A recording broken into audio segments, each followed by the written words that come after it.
Welcome, you're in exile with me. Trump talks about the weaponization of government, and this goes into the Jim Jordan Oversight Committee on their investigation of Alvin Bragg. This is all weaponization. They're weaponizing our justice system. Yeah, of course, because Martha, we know the FBI wanted to spy on parents. They wanted to target traditional Catholics, try to get informants within churches. We know that the IRS knocked on a journalist's door while that journalist was testifying in front of our committee, while Democrats were asking who his sources are. Basically, they can use the law any way they want. If you have a big enough government with enough laws, you can choose to indict and go after whoever you want. And then when someone else does the same thing, you can just look the other way. Like Liz Harris in Arizona. She broke the rules of decorum of the Arizona hearing, and she gets ousted from her seat. Right here in Tennessee, in Nashville, you have the Tennessee Three. Two guys come up with a bullhorn,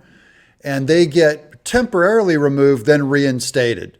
So see, one rule for Republicans, one rule for Democrats. That's how this works.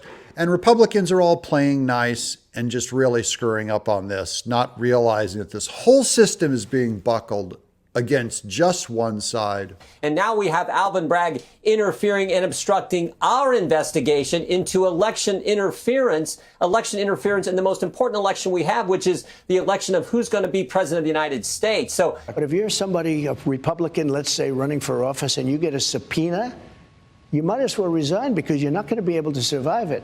Only Trump can survive it, and that's part of why he deserves to survive and be the nominee, because he's tough enough to go up against what the Democrats throw at him. I don't know if the other candidates have that kind of toughness or even will.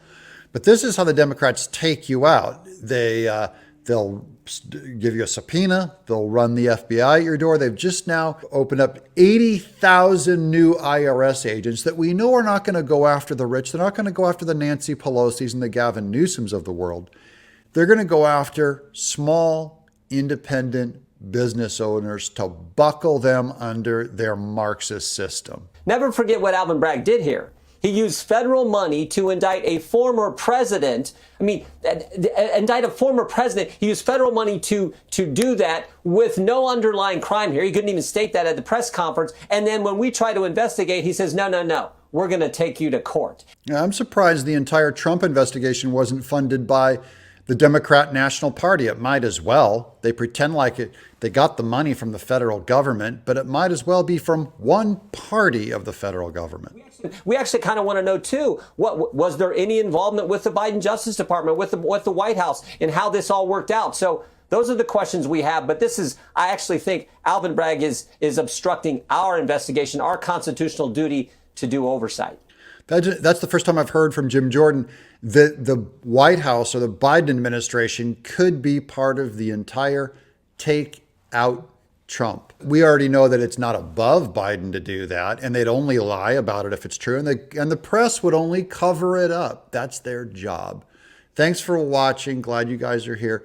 You guys, hang with the Patriots. Hang out with the community, because all we've got is each other. I'm Doug in exile.